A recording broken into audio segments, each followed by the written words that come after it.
Let us know, Janelle, when you're ready. Yes.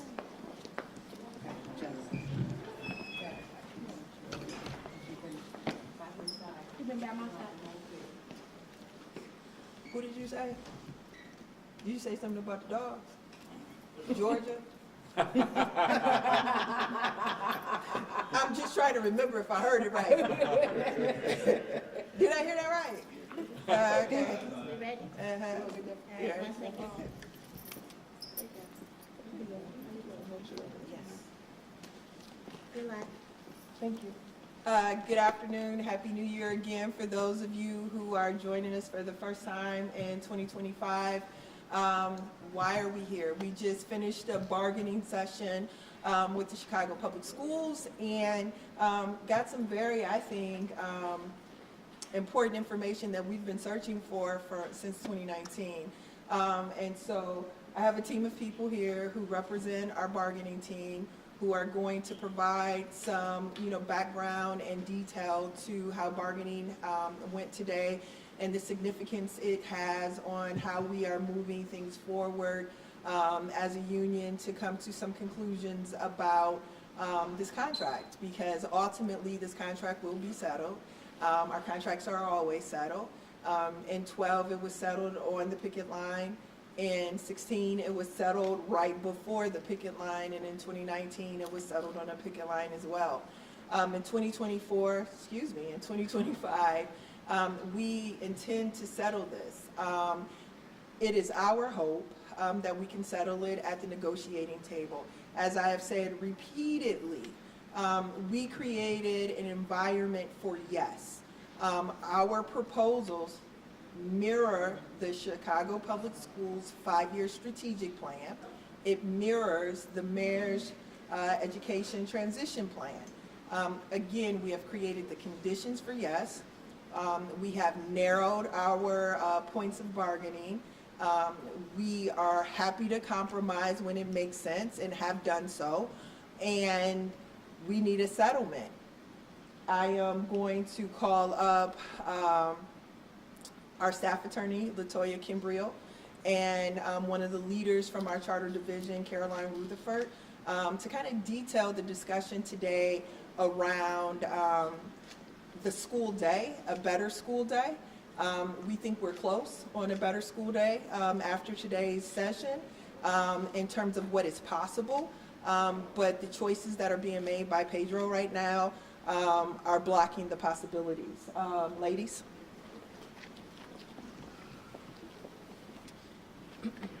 Good afternoon, Latoya Kimbrough, Kimbrough.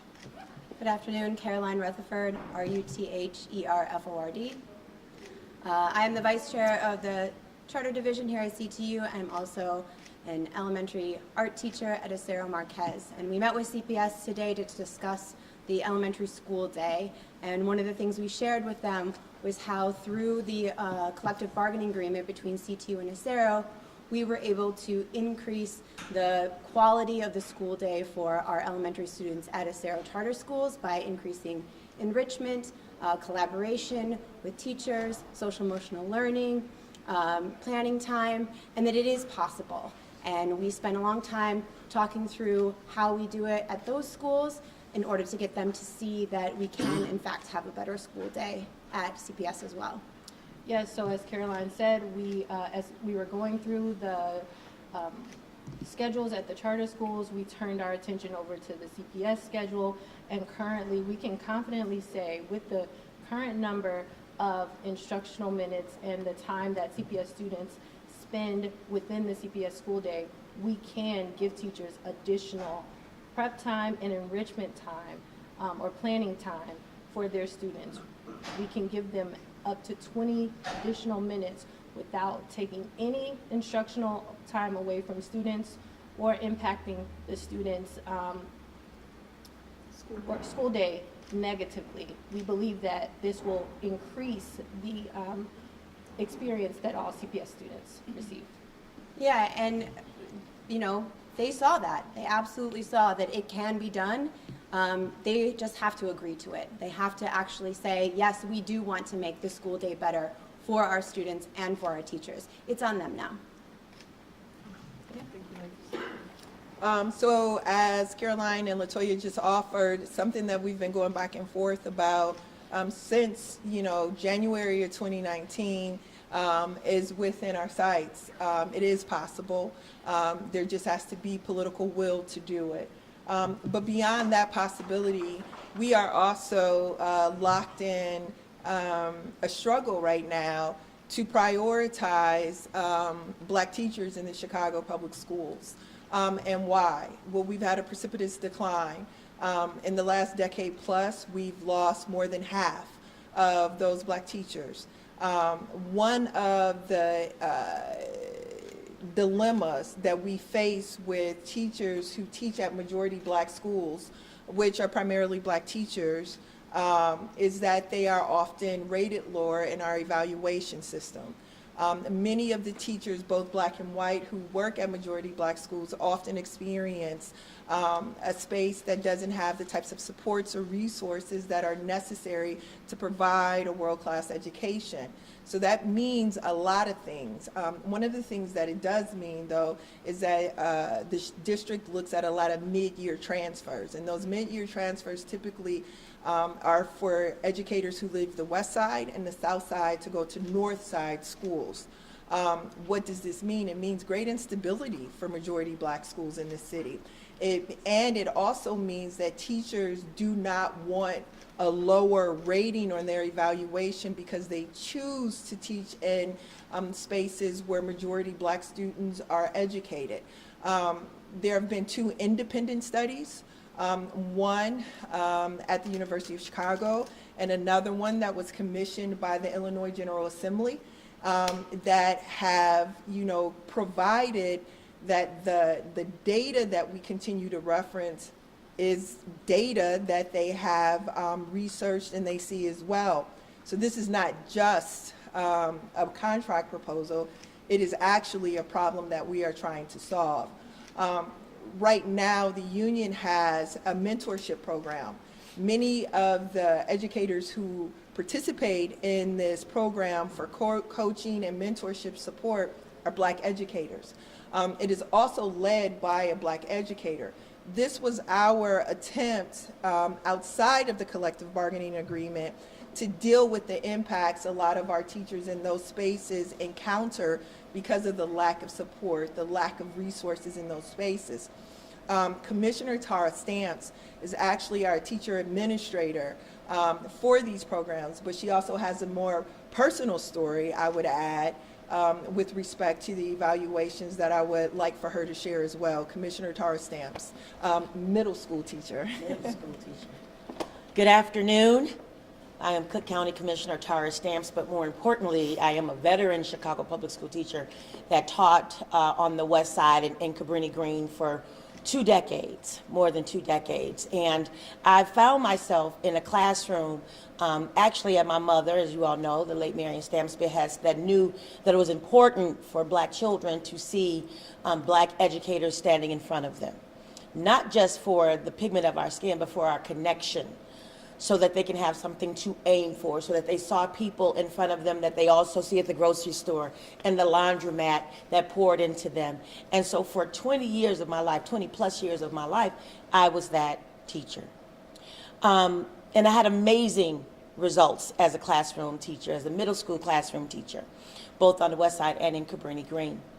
But in 2015, after being celebrated, after being a finalist for the Golden Apple, after receiving countless awards, both from external organizations and internal organizations, I found myself as one of many Black teachers that received a poor rating using the REACH evaluation. That evaluation tool, which should be used to improve the instructional practices of classroom teachers so that they can evaluate themselves, so that they could be reflective, so that they could be in partnership and in community about how do I show up for my students in a way that's A, celebratory and fosters joy in the classroom and excellence without excuses. That's what it should be used for. However, in my case, and in unfortunately thousands of other teachers that look like me, it's used as a gotcha. It's used as a ding. It was used and it was rolled out. In my case, it was poorly administrated. The teachers didn't understand how it was being used, and neither did the evaluators understand what they was actually evaluating. But they did not hesitate to ding, ding, ding me, to the point that all of the time and energy and love that I had poured into my classroom, using many times my own resources, did not have value. In that reach evaluation, it did not matter that I took students that had never gone to an academic Olympic to the finals that won. It did not matter how many prom dresses I had bought or luncheon outfits or how many children I sat by while they lost a parent or a brother. It did not matter who I was and what I gave to my classroom, and in giving to my classroom, my community. I was just ticked off. I was demoralized.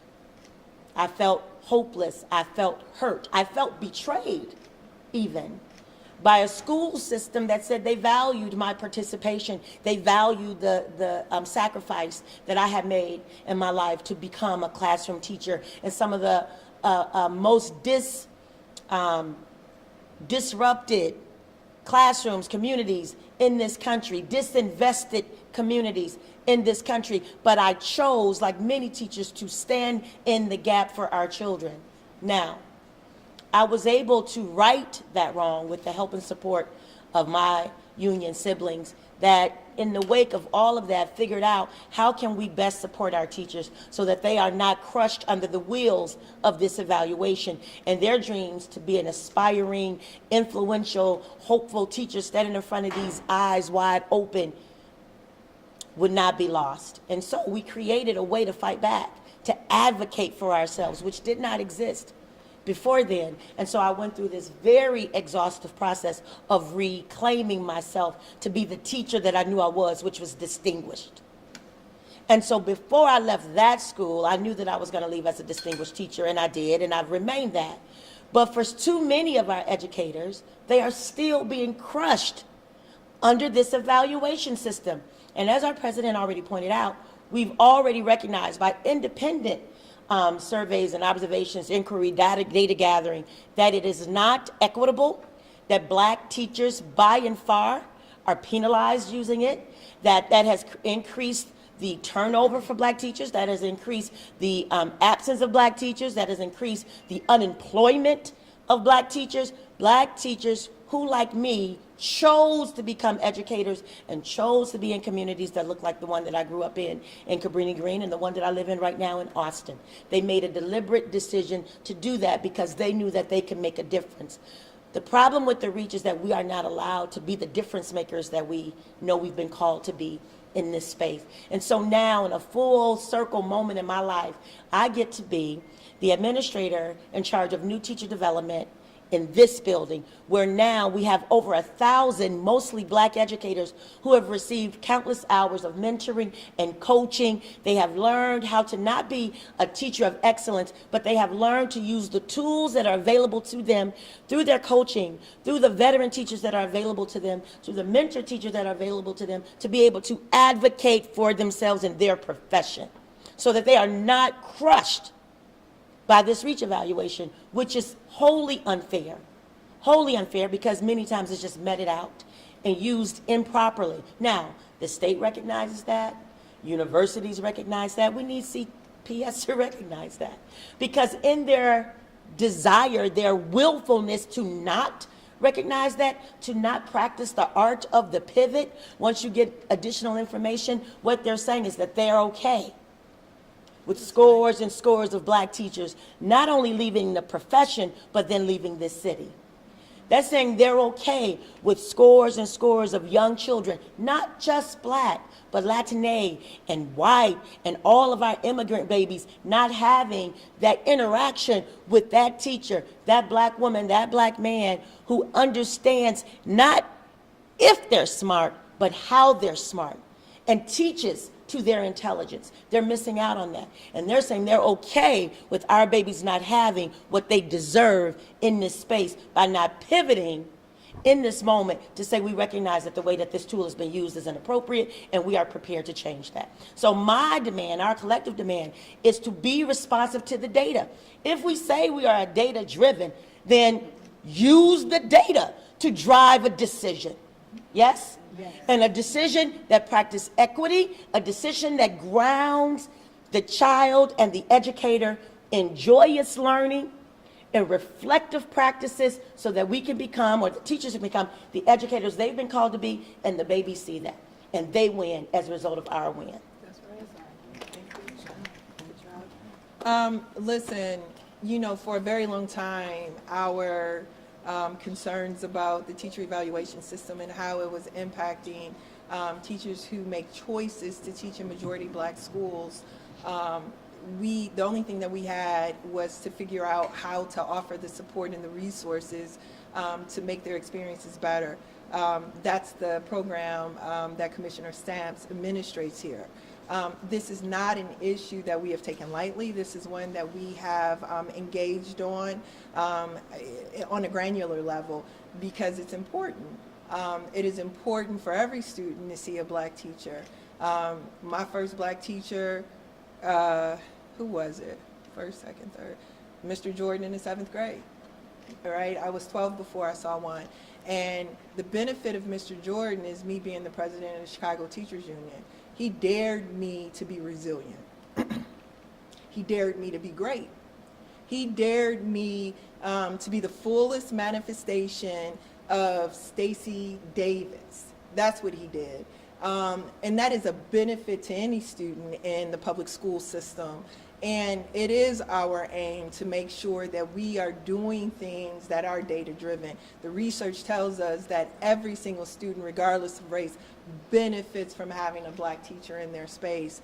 And CPS is shamefully protecting a tool that deprioritizes, harms, traumatically, I might add, many of those people who choose to teach in our schools.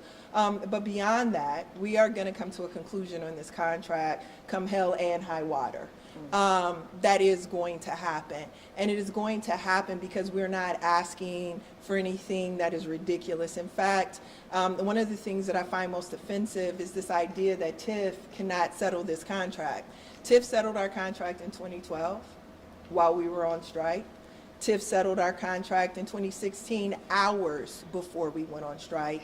And TIF settled our contract in 2019 while we were on strike. All of these things were delivered by TIF. And the mayor that we have now delivered the largest TIF surplus in the history of this city. And I can't help but think that he has given the CEO and the Board of Education every opportunity and avenue to get this solved in an amicable way. Now, before we break for questions, I'm going to bring up both Hilario Dominguez and Maria Moreno to provide the bilingual translation in Spanish for our viewers and listeners. Hola, buenas tardes. Me llamo Hilario Domínguez. Soy un maestro de educación especial. Trabajo aquí en el sindicato de maestros. Nacido y crecido en el vecindario de Pilsen, a padres inmigrantes. Tenemos notas que vamos a compartir, María y yo, y ahora María, por favor. Buenas tardes, soy María Moreno, secretaria de Finanzas del Sindicato de Maestros de Chicago. Estamos aquí hoy después de otro día de negociación con el CPS. Estamos aquí para anunciar que seguimos negociando. Estamos tratando de mejorar el horario de la escuela primaria para que los estudiantes tengan más éxito, que hay el amor por el aprendizaje en la primaria y estamos llegando con buena discusión. Entonces es algo muy importante que queremos resolver con CPS. También tenemos que seguir adelante de cómo ayudar, proteger y mejorar el día escolar para los educadores, para que ellos reciban el apoyo, el desarrollo de su profesión y que sea justo, que no sea tan discriminatorio que hemos visto con el sistema de evaluación. Entonces, seguimos adelante. Voy a pasarle para atrás a Hilario, pero gracias y muy bien. Sí, gracias María. Y como dijo mi compañera, estamos aquí otro día sin contrato. Llevamos 9 meses negociando y todavía no tenemos lo que nuestras escuelas merecen. Pedro tiene un mejor contrato después de ser despedido que el que quieren dar a nuestros estudiantes y maestros. Mientras nos dicen que no, en Acero hemos logrado crear horarios que les dan a los estudiantes acceso a la mejor educación posible, con deportes, artes y música, y a los maestros más tiempo para prepararse. Entonces, sí es posible. Y hay ejemplos aquí en nuestro distrito. Dicen, según que Pedro es de Pilsen, que creció allí, pero no se nota con la manera que nos están negando los recursos que merecen nuestros estudiantes. En vez de luchar por nosotros como Benito Juárez, se está actuando como Rahm Emanuel y diciéndonos no y cerrando las puertas. Les dejo con esto. El que traiciona su raíz pierde el derecho de la sombra. Gracias. So we're very clear that this contract can be settled. We're very clear because the tax incremental financing that is available, money that would have ordinarily already been in the schools, but were trapped in a container to provoke development, it was surplused. And so the money that would have already gone to the schools is now being surplus back to the schools. So this is money that it would have had ordinarily that would be able to help this. Again, 12, 16, and 19, it played a critical role in settling the contract. And it is more money today than it was then. So we'll take questions right now. Wanna come up? Stacy, the proposal on the Better School Day that you're talking about now and today, what does it entail? Would the school day have to be structured differently? Would there need to be more staff? Like, how would you actually accomplish those 20 minutes? Well, the minutes are already there. It would just require a different structure. And a structure that they're not keeping track of. Every school in the city, elementary school, practices like a different schedule. Part of the reason why we can't come to a conclusion is CPS doesn't even keep track, inventory of what the school day looks like in the vast majority of the elementary schools. We have tried to see that. In fact, look, on the back of the envelope, and according to some of our members, they're already doing this in some places. That's the point, is that if you have a principal who's willing to work with their educators in the building, these things are happening. They fly under the radar, though, right? And they fly under the radar because there's no clearinghouse for it. If you were to ask Chicago Public Schools right now, what is the elementary school schedule like at any number of schools in the city? What is it like at Fernwood? What is it like at Haugen? What is it like at Alcott? They would not know. You would have to call or access the website to see. And in many of the places, they're already offering what looks like this 20 minutes already. So we know it's doable. We just don't understand why they won't engage with us to figure out how you can do it on a macro level. We completely recognize that the schedules will look different for schools that are smaller. They will look different for schools that are larger. That it can't be a one-size-fits-all, but there should be some guardrails and some pillars to how the school day works. Right now, if you have an ambitious principal who is willing to invest, every resource into the school, you'll see a music teacher, you'll see an art teacher, you'll see a physical education teacher. You may even see a world language teacher there. But we have to standardize the types of offerings at all of our schools. That is the support and the resources that we're asking for. We're not even asking them to do it just like this. We're asking them to engage with us to create multiple schedules that would meet the needs of multiple school communities throughout the city. We don't have a hard and fast in terms of how that would look. We've been trying to engage them on this issue. It's religious for them, I think. In fact, last Friday, I think I heard Rahm Emanuel reincarnated through one of their administrators in the way that they were talking about it. It just seems very antiquated and inaccurate. What was the response today? Todd, you said you showed them that this 20 minutes is available. What did CPS say today? They agreed with us and recognized that there were 20 minutes available. They said that they were fundamentally opposed to how we utilize those 20 minutes. And when we asked about what are the fundamentals, they said they wanted us to consider the absent students and teacher absences around holidays, and Things that we already have to consider. right, things that you already have to consider. Aren't part of the actual developing what a better school day looks like. Right. And so it was like they were coming up with excuses after excuses of why this wouldn't work, instead of just saying, actually, yes, this is a better model for students and for staff. And so they got to agree to it now. On academic freedom, is that something that came up today?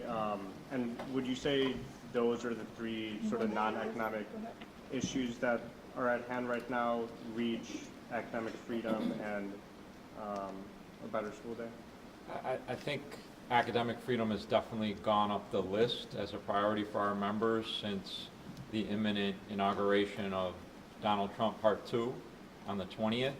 Our members are worried as we're seeing universities being told, funding won't be available, or there's going to be censoring, or there's going to be book bans, or there's going to be criminal charges if teachers teach the truth about Black history, about, Afro-Latino studies, if we're teaching the truth about evolution, if we're teaching the truth about climate change. So the Holocaust and genocides of old and of new. So I think these are issues that children need to have truth tellers who can share real evidence information so they can evaluate the history of our country, what we've done right, what we've done wrong, and what we need to change. And so we want those secured in the agreement. We want protections for LGBTQIA students especially. These are critical features of what we're bargaining right now. For the life of me, I can't understand the resistance or reluctance to sign on the dotted line. It's taken nearly 9 months, and yet we don't have agreement on these non-economic issues. Has there been any counter-proposal in recent days on that issue? We do have some exchange with them, which is promising, but it's contingent by their side upon increasing the number of tests for students that are high stakes, that are not teacher developed or created, that will stress out, increase anxiety and inequity in our school system. So we're trying to improve engaging lessons that are responsive to the cultural needs of our students, to their neighborhoods, their communities, to their identities, and they're countering with, no, we need more of these centralized tests. So until we resolve those differences, I think we have the antithesis of academic freedom and tests by outside corporations versus ones that are created based on school communities and student needs and teaching the truth. So that contradiction needs to get resolved before we're going to have a settlement. What tests are you talking about, and would they reintroduce using those tests for high stakes decisions? No? I mean, it can be anything from like screener tests from the SAT, from PSATs to the new ACT, and doing the prep for the ACT and doing those 3 times a year instead of having genuine curriculum. Why we're saying we need a better school day is for educators to have the time to create lessons that actually correspond to the needs and interests of our students and their families. It creates a much better model, and young people learn more. Teachers teach more under that model versus having these kind of come from above high stakes tests developed by corporations that take money out of the school budget and time out of the child's schedule. Are you expecting fact-finding to restart soon? Look, we have delayed and dismissed that calendar because we did not want to be on anyone's timeline for a strike. Again, this union, our allies, the families we serve, the students we serve, have worked for over a decade right now to try and get a school district that, one, respected us at the bargaining table. We got our bargaining rights restored back in 21, I think. We also brought democracy. Little known fact, Pedro didn't bring democracy. We did. You know what I'm saying? He's a supreme leader, but he didn't do that. We brought democracy. We were the people who fought alongside the community to bring an elected school board here. And here's the thing that I can't make heads or tails of, Nader, is in 2019, we were on strike for 2 weeks. And that strike gave us a whole bunch of stuff, right? It gave us smaller class sizes. It gave us social workers and nurses. It gave us the restorative justice coordinators. It gave us a lot of supports in the schools that we continue to talk about that need the supports. In fact, implementation of that contract started in schools on the south side and the west side, and that is something that we both push for, both sides, in fact. All of what he claims he's trying to preserve is what we've fought for and won in contract fights.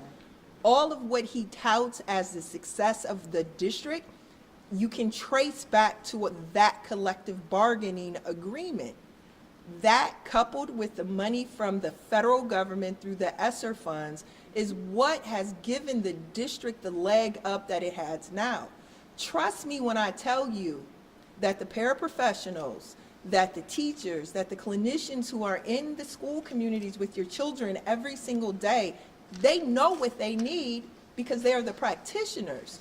So when we get into a contract battle like this, it is often silly to me because the people who are doing the work with the young people know what they need because they're doing the work with the young people. And so that is what comprises the contract proposals, is what young people need in the schools. And so everything he talks about, all of the achievements, they emanate from that 2019 contract. We would like for that to be respected.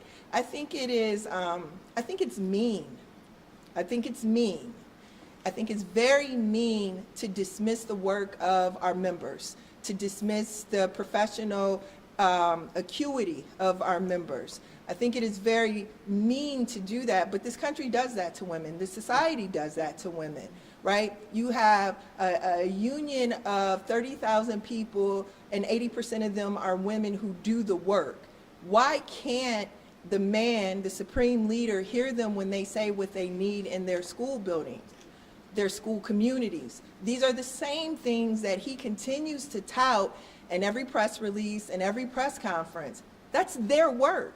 So in effect, that man, like other men before him, continue to take the hard work of women who put their head down and get it done every day, sometimes in the worst of circumstances, and they get it done. And now they're telling you, these are the things that we need to continue to get it done, to do it better, and to do it with less difficulty. How come you can't hear that? Why do we have to be on the picket line? Right? Why do we have to take a strike vote? Why do we have to do any of those things? We have already been proven right. He agrees with what we have done because he promotes it. It just feels mean to make us continue to do all of this hard work, to have these press conferences, to have never-ending bargaining sessions when these people, rank and file members who are doing the work every day, continue to prove that they know what they're doing. Any more questions? Just a fact finding, do you expect that to restart? That. So we began these negotiations on the premise that our proposals align with the vision that the mayor ran on and was elected on, that this union has championed for over a decade, that's supported by the members of the Board of Education. And so the fact-finding process was set up to make it more difficult for the schools that Chicago's students deserve to be achieved a decade plus ago by Rahm Emanuel and his allies in Springfield. We thought this round of negotiations was going to be different. We were going to have collaboration and compromise, but it turns out that an unelected bureaucrat that nobody voted for, Pedro Martinez, has decided he wants fact-finding. So we expect that to be underway later this month. And I do have another question about TIF. You mentioned that TIF can solve this, but even with the TIF surplus that came in from the city, there is still expected to be a chunk in the budget that's missing. Let me set this up. So here's the thing, and I love you all in the news media, but we take his word like it's the only word. In 2016, we figured it out, and that was perhaps the worst of the financial calamity that we've experienced in the 21st century with the Chicago Public Schools. And they did not get the largest TIF surplus. You know, it feels like he's moving the goalposts, right?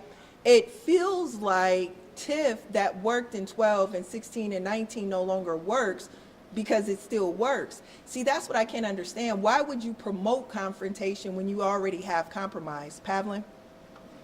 Yeah, everything our president said, if you were to take our financial context that we have today and drop it onto any of the points in the past history, we would not be bargaining at this point in January. We have a $300 million TIF surplus flowing to CPS. We have over $1 billion in the fund balance of CPS. That means financial flexibility to get through this fiscal year, which is why after the city budget has already passed, you know, it's going on 2 months now almost, right, where we understood the framework of what that TIF surplus meant. Now it's actually on the books. So what that means is the district does have the ability to actually settle this contract on the financial terms. And at this point, they're not even willing to talk about that as if the money isn't on the table already.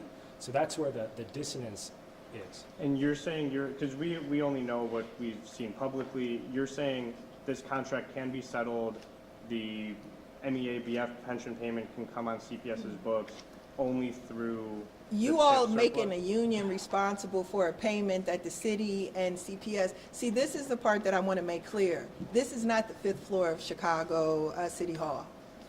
It's not, and I think I need people to know that. There's no, hold on, Nader, just let me get that straight for everyone. You all make very wrong assumptions about the interconnectedness of these places. If you all were right, we will already have a contract. The evidence does not dictate that anyone at 1901 is getting a special deal. In fact, we still in line, struggling to land a contract. So this is what I'll say.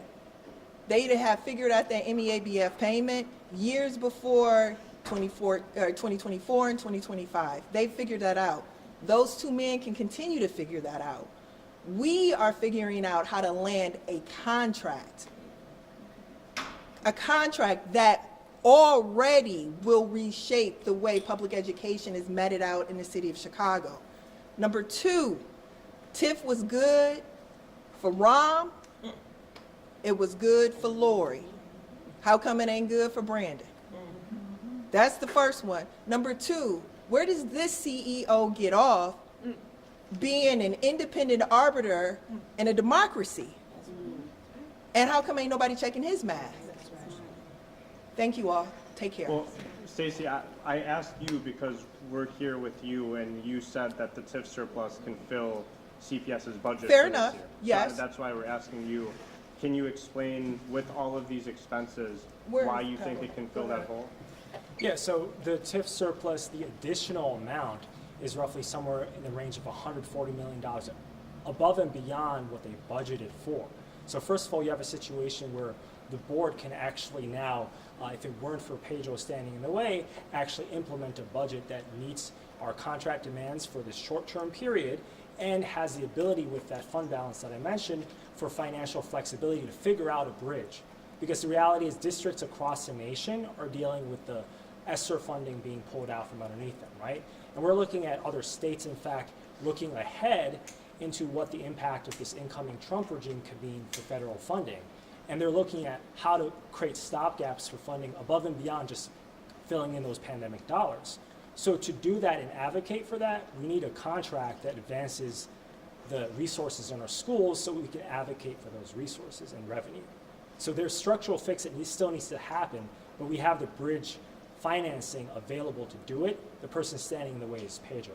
And again, that's where the dissonance is. We have a structure in place to actually reach an agreement. And in that scenario, still the CPS CEO and the mayor would have to figure out that pension payment. That still wouldn't be covered by TIF.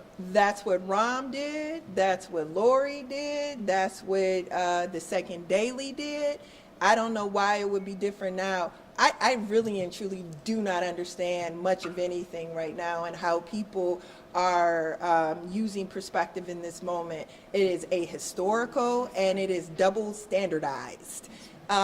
This is not what it has been, and I'm calling bullshit. See y'all. Did